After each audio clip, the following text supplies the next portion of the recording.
নমস্কার, আমি ডাক্তার আর্য কমল দাস। রিসেন্টলি আমরা শিলচর ভ্যালি হসপিটাল রিসার্চ সেন্টারে একটা লাং সার্জারি করেছি, যেটার নাম হলো ডিকর্টিকেশন সার্জারি। আমি একটা ছোট হিস্ট্রি দিই। পেশেন্টটা 38 বছরের ছেলে।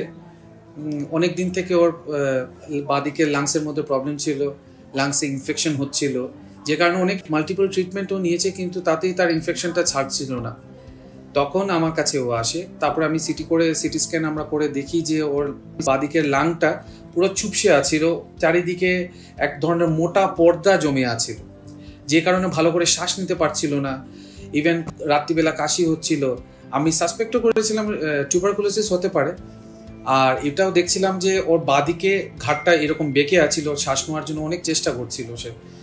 তো আমরা এই সার্জারি ধরনের একটা অফার করলাম, আর ছেলেটা রাজি হলো, ও বাড়ির লোকেরাও রাজি হলো।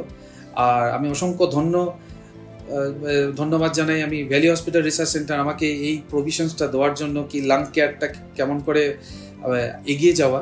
পেশেন্ট খুব ভালো আছে। পেশেন্ট আগামী 2-4 দিনের মধ্যেও ছুটি হয়ে যাবে।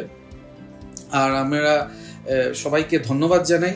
আর আমরা সবাইকে এটাও বলি যে বরাকভ্যালিতে ফার্স্ট টাইম এরকম একটা লাং সার্জারি হয়েছে। তো আগামী আরও 1-2 বছরের মধ্যে আমরা state of the art lung surgery, state of the art vascular surgery, state of the art cardiac surgery আমরা যেন নিতে পারি।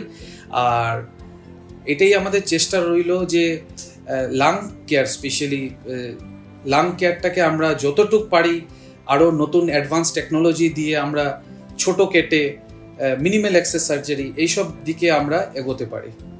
ধন্যবাদ।